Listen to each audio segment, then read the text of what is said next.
Bonjour à tous, je vous présente ma version du jeu format papier Hearthstone. Donc le principe du projet, c'était de réussir à créer 9 decks préconstruits, donc un pour chaque classe, démoniste, prêtre, voleur, druide, etc. Et que ces 9 decks soient jouables en version papier, en version physique. Bien sûr, il a fallu faire des aménagements. Aucune règle n'a été modifiée cependant, c'est juste la sélection des cartes qui a fait que le jeu est jouable en version papier, simplement. Je vous présente aujourd'hui le deck démoniste, deux decks démonistes, et je vous présenterai plus globalement la façon dont fonctionne le jeu en physique et les petites nuances qu'il y a tout de même avec la version digitalisée qui automatise tout. Et donc là, il va falloir penser à des choses dont vous ne pensiez pas en jeu jusqu'alors. Nous avons le héros, les 30 points de vie, symbolisés en dessous par la carte avec le petit carré. Ici, le petit jeton fabrication maison. Donc là, ça indique que nous avons 30 points de vie. La jauge qui va jusqu'à 0. À côté, le petit carré gris, ça symbolise l'armure. Pour l'instant, nous n'en avons pas. À côté, la jauge de mana. Le mana en réserve, c'est le mana dont vous disposez pendant votre tour. Donc c'est lui qui fera des allers et des retours. En fonction de si vous dépensez une pièce, hop, vous allez gagner un de mana ce tour-ci en plus. Si vous êtes surchargé, vous en aurez moins. Et quand vous dépenserez du mana, forcément, vous le décalerez vers le moins. Et le mana max, c'est le mana dont vous disposez. Le pouvoir héroïque, qui coûte 2 systématiquement, quand vous l'utiliserez, vous l'engagerez et vous ne pourrez pas le réutiliser pendant votre tour, évidemment.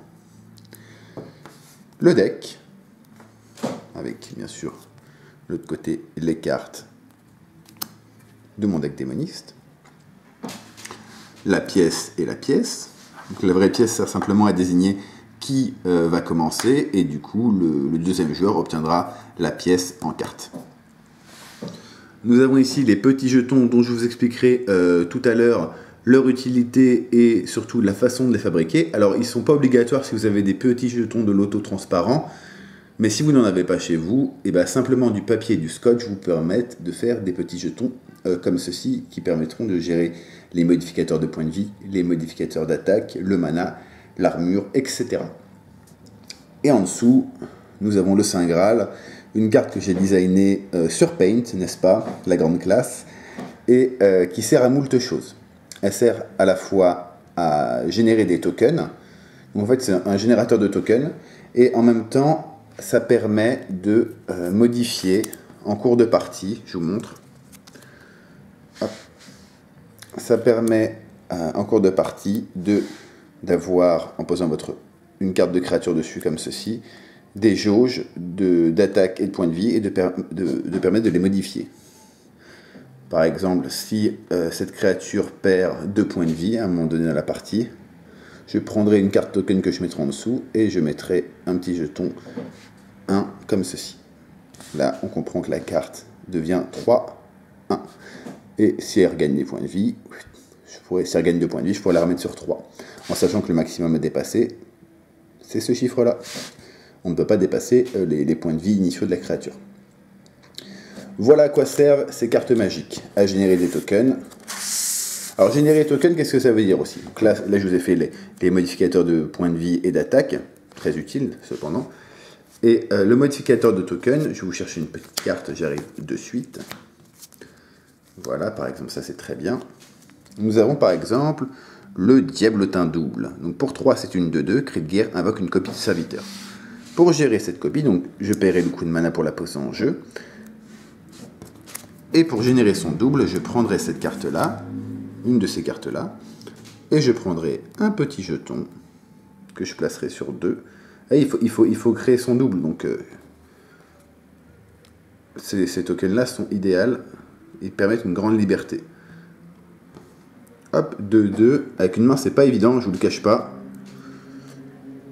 Et il ne faut pas oublier que c'est un démon, ça peut servir dans certains cas. Donc c'est un démon de 2, voilà, son double parfait. Vous avez compris le concept? À quoi servent ces cartes? Pour faire les tokens comme ceci, et pour les modificateurs de points de vie et d'attaque. Les petits jetons verts qui sont juste là, à quoi servent-ils? Ils servent à indiquer une compétence. Si par exemple la créature, pardon, excusez-moi, c'est la créature à ruée, on vient mettre un petit carré autour de ruée.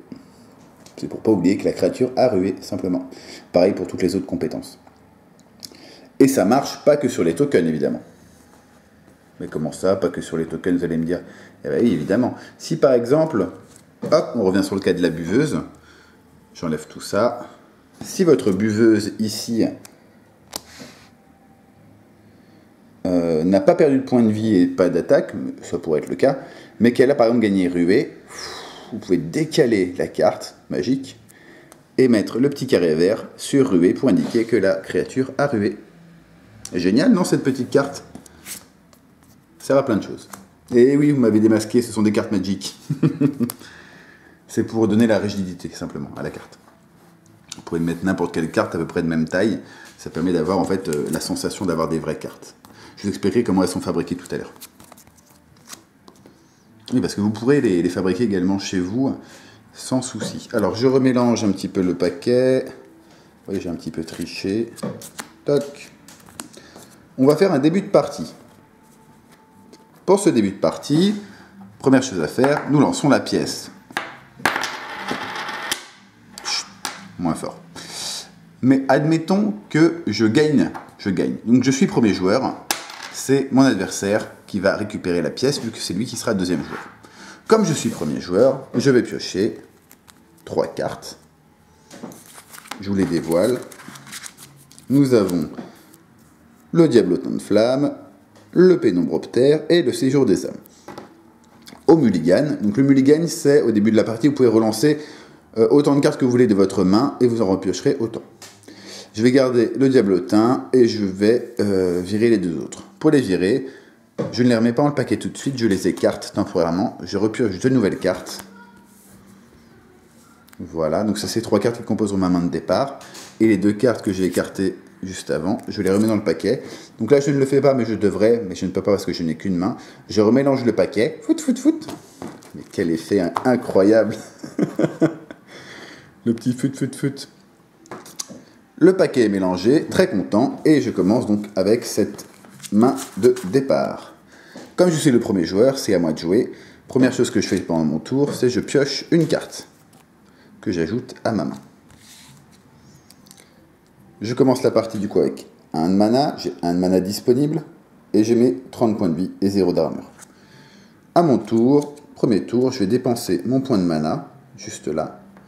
Pour jouer une carte, je vais jouer le Diablotin de Flamme. Je le pose en jeu. Petit rappel important, je ne peux pas avoir plus de 7 créatures de mon côté du terrain. Pour 1, c'est une 3-2, cri de guerre. Cri de guerre, c'est quand elle arrive en jeu, il y a un effet. Elle inflige 3 points de dégâts à votre héros. Je prends ma petite jauge et je passe à 27. Je n'ai plus de mana, j'ai posé ma créature. J'ai envie de dire fin de tour. Je ne peux pas attaquer parce que la créature n'a pas charge. Fin de tour, c'est à l'adversaire. Hop, disons qu'il y joue. Disons que comme je suis tout seul, je ne vais pas jouer les deux rôles. C'est juste pour vous montrer comment fonctionne un peu un tour. C'est de nouveau mon tour. Première chose que je fais en tout premier, je décale le marqueur de mana sur 2.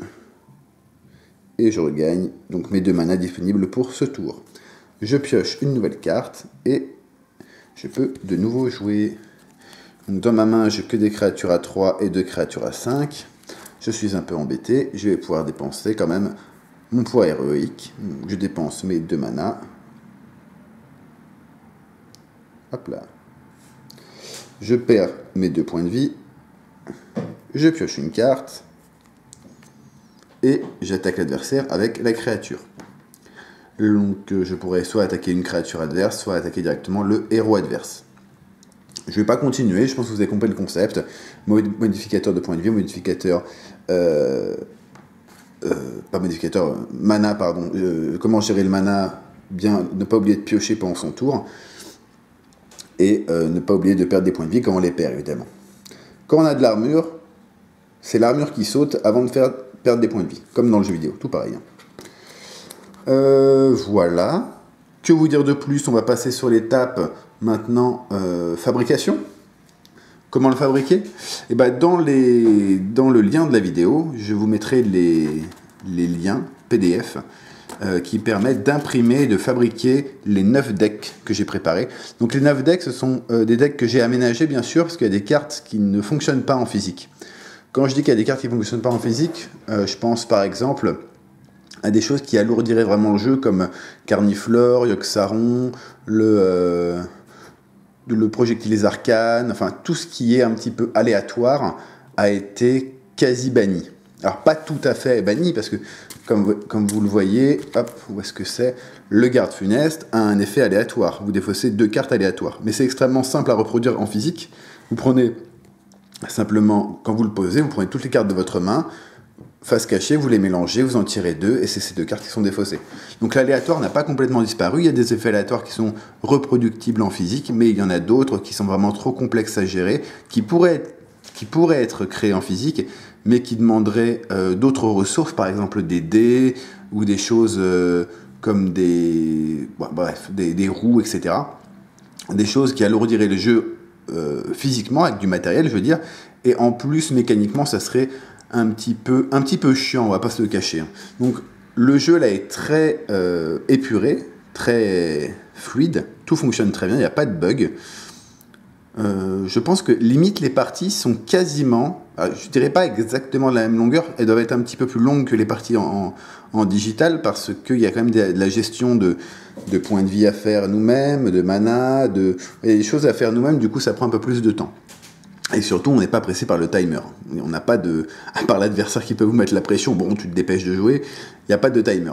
Il y a plein d'avantages, effectivement, à un jeu physique.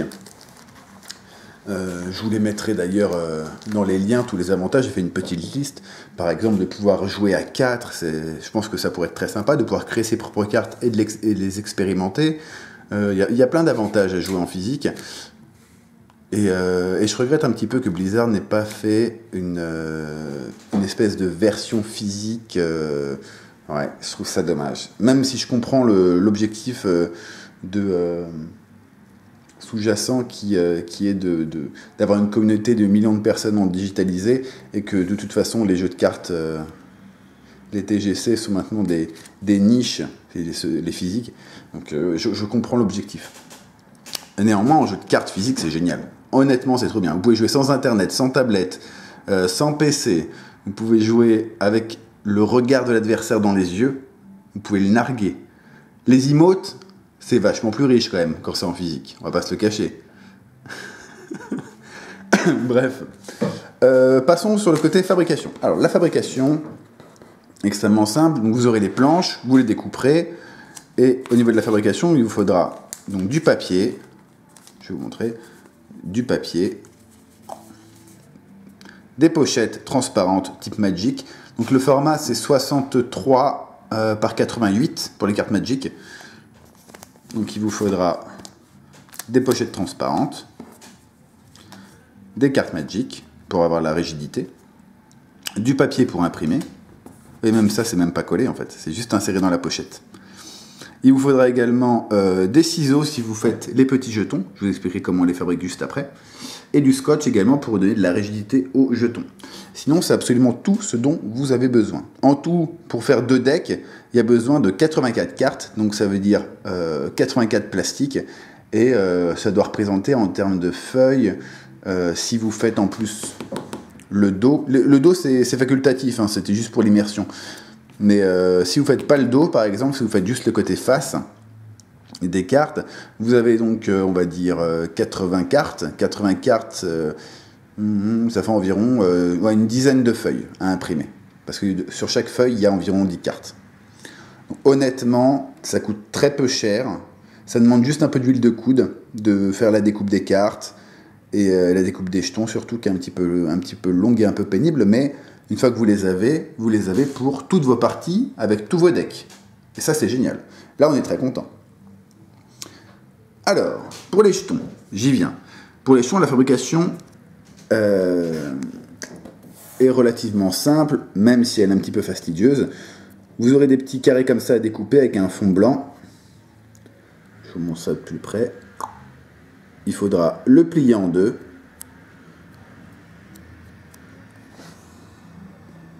Donc là, il est plié en deux. Vous couperez le long ici et dans la longueur, juste là. Et vous aurez du coup votre carré en le dépliant, vous aurez votre carré avec le trou carré à l'intérieur. Juste après, vous mettez un petit coup de scotch pour lui donner de la rigidité recto et verso, et vous obtenez des petits jetons comme ça. Je pense que la durée de vie est assez correcte. Si vous ne les plastifiez pas, honnêtement, à mon avis, la durée de vie est beaucoup plus limitée, mais avec un petit peu de scotch, ça doit donner une espérance de vie au moins de plusieurs dizaines de parties, j'imagine. Le jeu n'est pas du tout buggé, le jeu fonctionne, en tout cas avec les decks que j'ai construits. J'espère que vous prendrez du plaisir à fabriquer le jeu et à y jouer. N'hésitez pas à me faire des retours sur l'ergonomie, et puis même si vous avez des suggestions de decks à me faire, n'hésitez pas, je verrai ce que je peux réaliser. Pour l'instant, il y a 9 decks. J'espère que j'en ferai plus si j'ai du temps.